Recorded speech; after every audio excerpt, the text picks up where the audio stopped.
prvi zadnji prikoječ.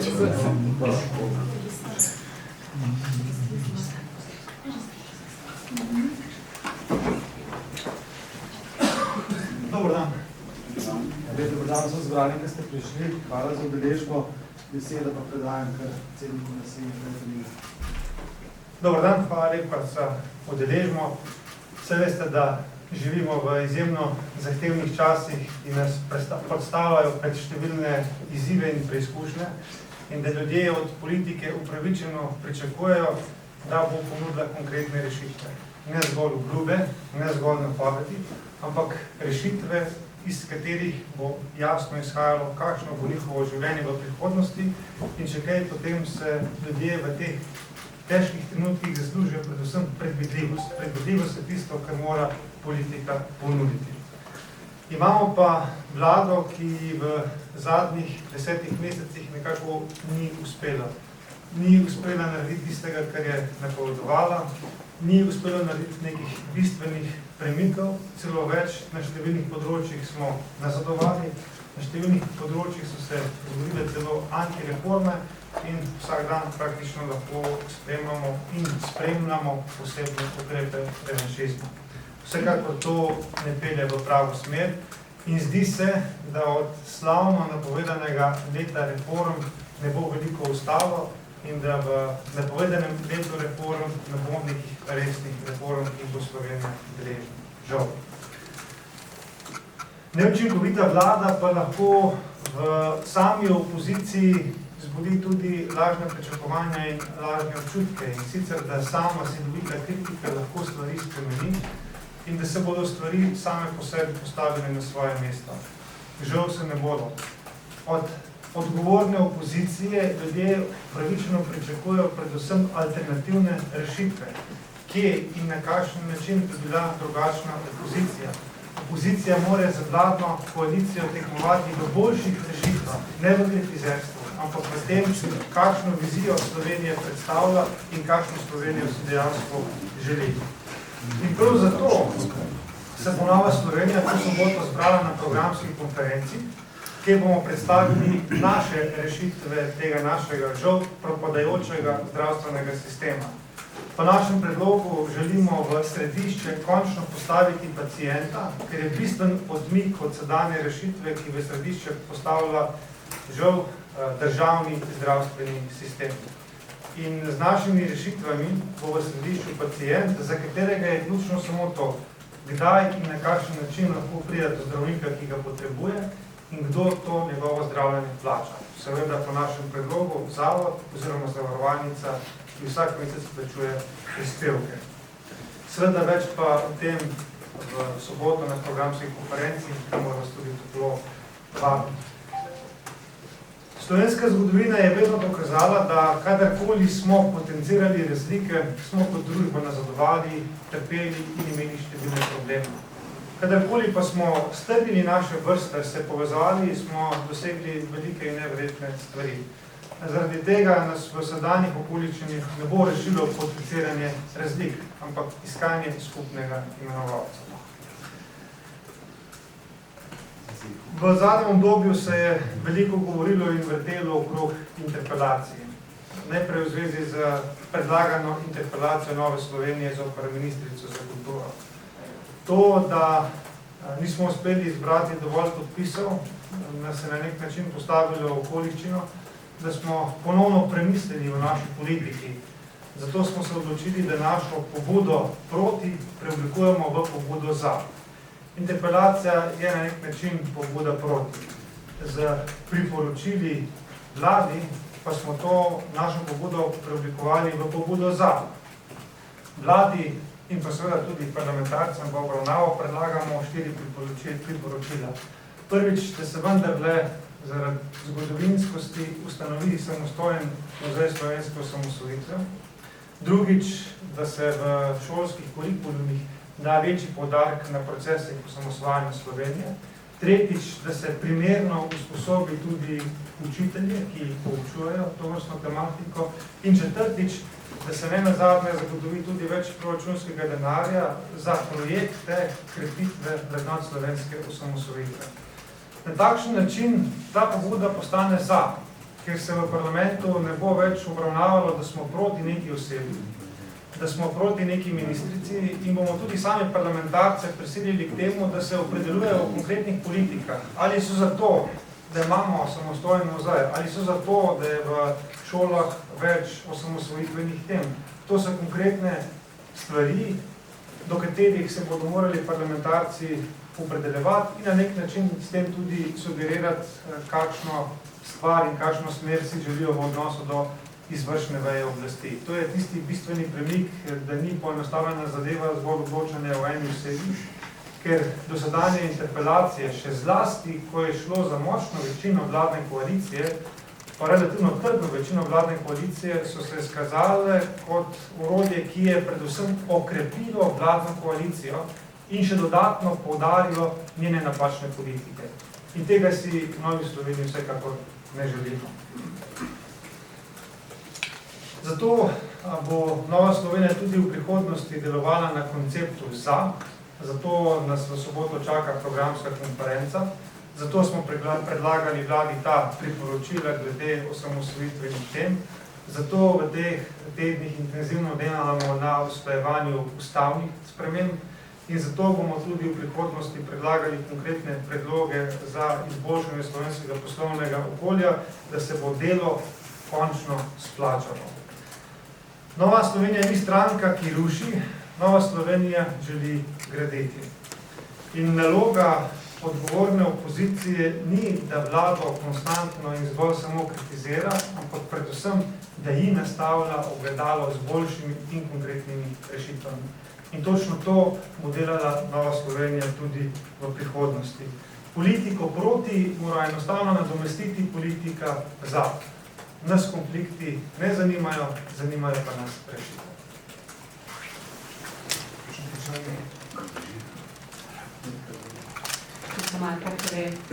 Ker se pa tiče konkretno te interpelacije vlade strani SDS, torej tudi to je za vas ta politika, ki ruši, ne pa ustvarja. Vsaka interpelacija je v danih okoliščinah seveda politika proti. In zaradi tega, če bi nas kolegi v SDS-u na začetku priprave te interpelacije vprašali za mnenje, bi jim priporočali, da gremo v politiko za, kar pomeni, da bi skupaj pripravili konkretne predloge, kako izboljšati na primer situacijo na področju Muzeja slovenske osamosvojitve, na področju zdravstva, davkov. Skratka, mi želimo opozicijo spodbuditi, da prenehamo s kritizerstvom, da prenehamo z rušenjem, ampak da z vladno koalicijo začnemo tekmovati v rešitvah, predvsem pa v boljših predlogih. Ali to te vaše besede lahko razumemo kot napoved, da se NSI v tem mandatu odpoveduje vsakršnemu vlaganju interpelacij? Ker mislite, da to ni učinkovit instrument? Interpelacije lahko dosežejo svoj namen, če je manjšinska vlada, če je koalicija izjemno šibka in ima tesno večino, kadarkoli pa so večine velike in trdne, so pa te interpelacije doslej vedno ukrepile vladno koalicijo. Zato bo v tem mandatu Nova Slovenija predvsem prihajala z konkretnimi rešitvami in če bo le možno, se bomo izogibali interpelacije. Zdaj v SDS pravijo, še vedno vas vabijo, da priložite podpise k tej interpelaciji proti vladi. Spomnili so tudi na poskus dogovora, da bi obe opozicijski stranki vložili obe interpelaciji, se pravi proti ministrstvu in proti vladi. Ali te vaše besede danes pomenijo, da SDS, da je Nova Slovenija ne bo prispevala podpisov pod to interpelacijo, da to pobudo SDS-a zavračate? Interpelacija zoper vlado je vložena, brez podpisov Nove Slovenije.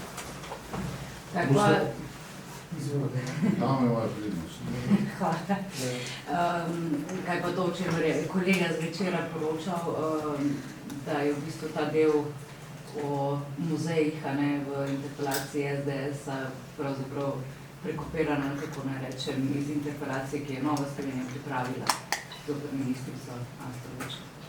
Mi smo veseli, da tudi druge stranke v delu Nove Slovenije prepoznavajo kvaliteto in jo pri svojem delu uporabljajo. ne boste tega problematizirali kakorkoli, glede na to, da ne boste prispevali podpisov. Kdorkoli uporablja rešitve Nove Slovenije, smo veseli, ker mislimo, da so dobre in bolj ko bodo uporabljene, bolj bo za Slovenijo. Zoran, proti ždelo, dnevnik. Drugih firme. Interpelacijo, kako nameravajo glasovati poslanci ob tej interpelaciji? Podpreti, se vzdržati, oziroma ali se lahko na seji privošči, da ne glasuje proti za interpelacijo, namreč kot opozicijska stranka?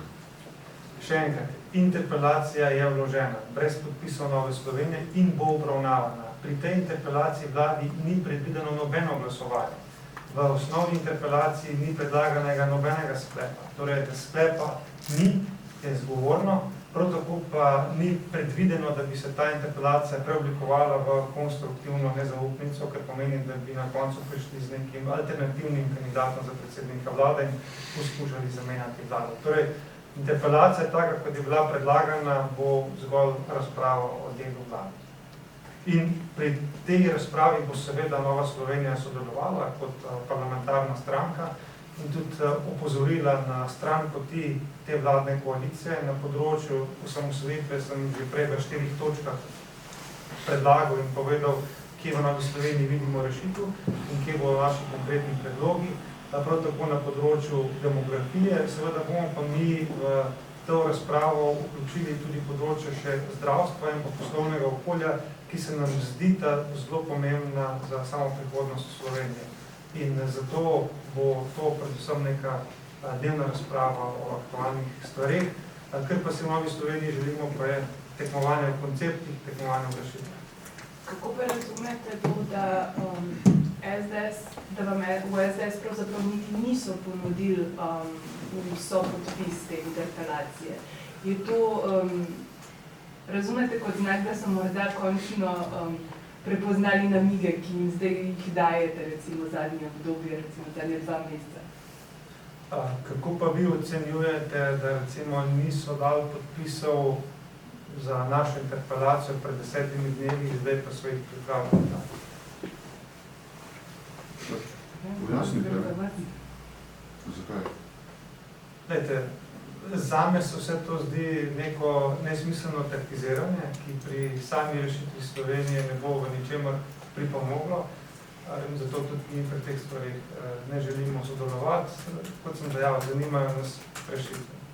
A je to posledica kakega širšega razmisleka znotraj stranke na podlagi seveda preteklih potez ali pa seveda tudi delovanja Nove Slovenije, ki se je seveda očitalo, da je nekako v senci SDS-a, potem se je pač očitalo, da se nekako ponuja v tej vladi in da je pač to posledica neke širše razprave, češ to je pot Nove Slovenije, torej da se nekako reši ali pa izboljša seveda tudi položaj stranke.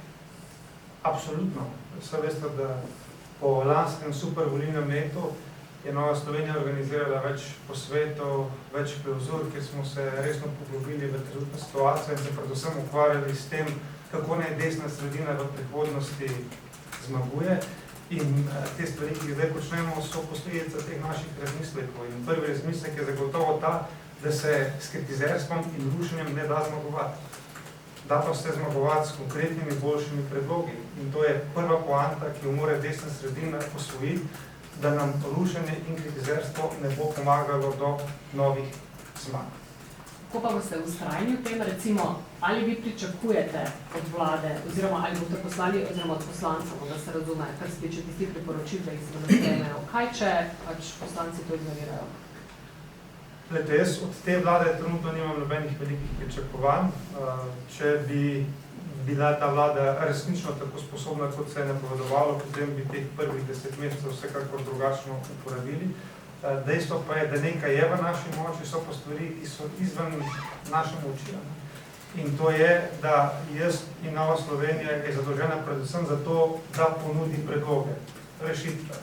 Zdaj, če pa bodo večinsko zavrnjeni, ok, gremo naprej, ampak vsej ljudje bodo lahko videli, kakšni koncepti in kakšni predlogi med sebojno tekmujejo, ker bi rekel, drugi razmislek je bil, ne, če je bil prvi, da se s kritizerstvom ne da zmagovati, je drugi pomemben razmislek, da je potrebno bitke tudi odbirati, ne, da bitke, kjer je vnaprej zagotovljena zmaga, so rahlo nesmiselne. Ne. In zato je potrebno stvari zastaviti na način, da praktično lahko pride do sprememb. Drugače se samo v sedanji situaciji betoniraš do neonemoglosti in nekega resnega premika naprej. Rekli ste, da se v sedanjih okoliščinah ne bo okrepilo potenciranje razlik, kritiziranje ali rušenje vlade. Zdaj, kako gre to skupaj s tem, ko ste prejšnji teden na Facebooku objavili fotografijo, se pravi podpisov poslancev NSI za odreditev parlamentarne preiskave v primeru GEN-I in nekako pozvali SDS, da so ti podpisi zagotovljeni, če pride na sejo Komisije za nadzor javnih financ? V Novi Sloveniji se zdi zelo pomembno, da opozicija v celoti opravlja svoje ustavno določene naloge, pa tudi zakonsko določene naloge. In te dve komisiji, Komisija za nadzor javnih financ in pa Komisija za nadzor obveščevalnih služb, sta izjemno pomembni, ker zagotavljata neke vrste tudi civilni nadzor, če hočete parlamentarni nadzor nad izvršno vejo oblasti.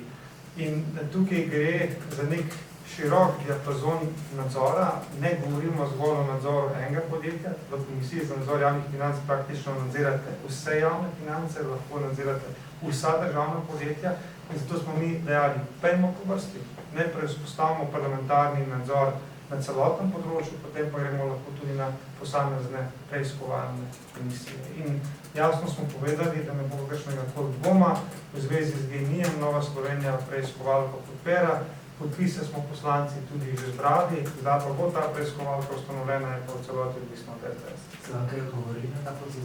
Ne.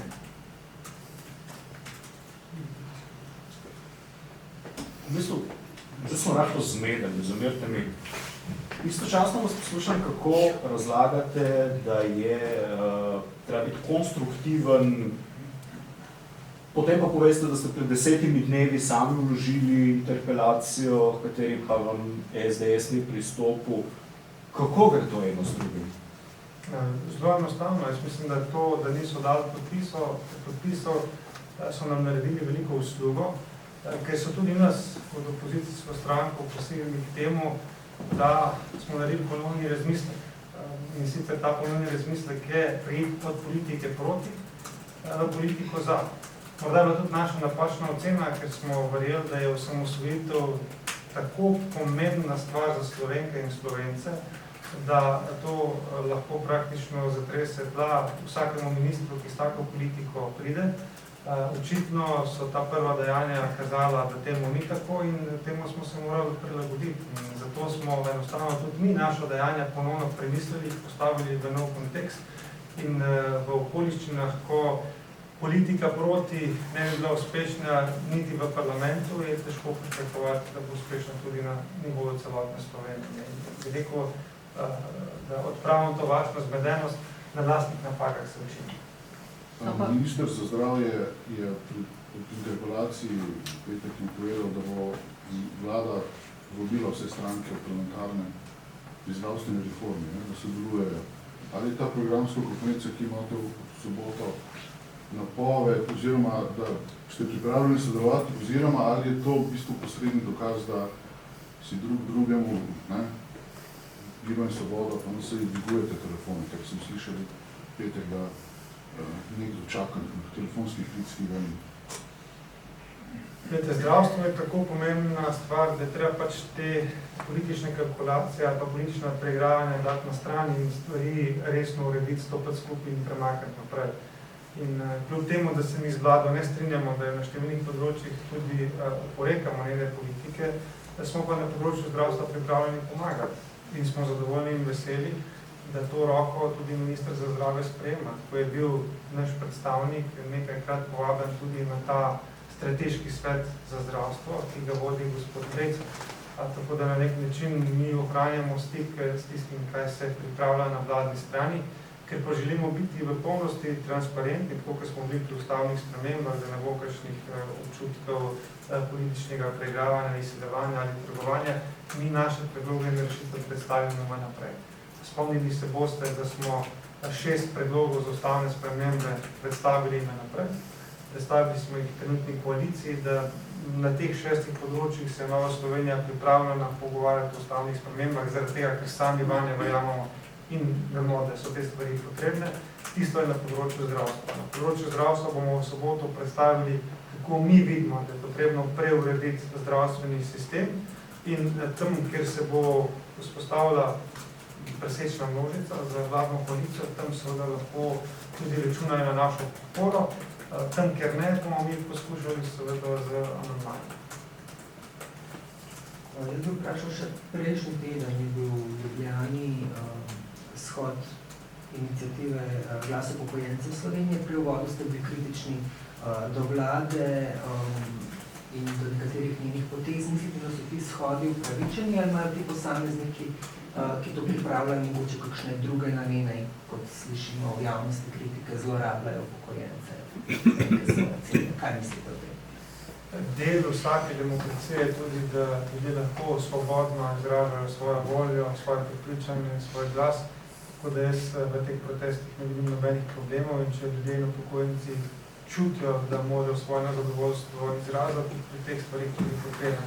Sem pa prepričan, da mesto politikov ni na ulicah, da naša naloga je, da stvari spreminjamo v parlamentu, da v parlamentu iščemo rešitve, da v parlamentu poskušamo poiskati tudi kompromise, zato da sisteme uredimo, da bodo jutri boljši in da bodo bolje služili ljudem. Vsekakor pa je to komplementarno s tem, da pa ljudje vedno lahko svobodno izražajo svoje mnenje.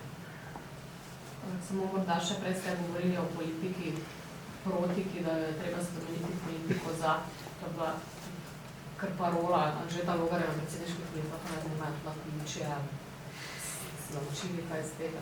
Ne, tako kot sem prej gospodu dejal, iz vlastnih napak se je potrebno učiti. In če kaj, potem je tudi ta predsedniška kampanja pokazala, da očitno politika za prinaša boljše rezultate. In če kaj, potem je seveda to treba tudi pri svojem delovanju upoštevati in ne ustrajati na starih napakah, na starih uzancah ali pa na starih okvirih. In ena izmed stvari se neko točka 1, ki smo jo identificirali, je ravno to. Kritizerstvo, samim rušenjem in nasprotovanjem se ne da navduševati ljudi, se ne da spreminjati stvari, predvsem pa se ne da zmagovati. In ko bomo vsi skupaj usvojili to točko, potem bo desna sredina znova začela zmagovati in v Novi Sloveniji čutimo pač dolžnost, da če drugi tega ne vidijo, da mi sami naredimo prvi korak v to smer. Tudi SDS nekako podarja vse čas, da ne gre za rušenje vlade s to interpelacijo, ampak da je to poziv k zdravi pameti, k razumu, kot se je izrazil predsednik SDS-a. To je v bistvu, a ste potem na enakih bregovih glede tega? Kako vi vidite to poziv k razumu? Ta interpelacija proti vladi je specifična, ker nima na koncu nobenega glasovanja, torej se ne glasuje niti o tem, da se vlado razreši, se ne glasuje o tem, da se poskuša imenovati drugega predsednika vlade, tako da bo šla to neka razprava o tem, kje zdaj vlada dela narobe. Glavna poanta, torej, če bi bili mi pred odložitvijo te interpelacije povprašani po mnenju, bi svetovali, da poskušamo mi z konkretnimi priporočili in predlogi predlagati, kje naj se vlada izboljša. Da ni dovolj samo, da povemo, kje vlada dela narobe, ampak kje ne dela drugače in boljše. Če vas jaz prav razumem, jaz si v parlamentu bi bila rada bližje vladi in pomagala, kot pa, da je bližje vladi, kot pa SDS v tem trenutku, če jaz prav razumem. To narobe razumete. Nova Slovenija bi bila rada predvsem blizu ljudem in da bi ljudje lahko od svojega dela, od svojih penzij dostojno živeli. Ker danes, morda živijo v dveh različnih Slovenijah, ampak ljudje imajo številne težave in imajo slabo dostopen zdravstveni sistem, nekateri se ukvarjajo s tem, kako mesec spraviti konec začetkom in podobne stvari. In zato jih kakšno politično preigravanje, kjer veliko ne zanima. Niti jih ne zanimajo obljube, niti jih ne zanimajo napovedi, niti jih ne zanima, da bo to leto reform, njih zanima konkretna dejanja, kaj bo to pomenilo. In tukaj mi vidimo našo dolžnost, bi rekel, glede spremo sorazmerno z našo veličino in z našo pozicijo, mi predvsem želimo iskati rešitve. In se seveda jasno opredeljevati.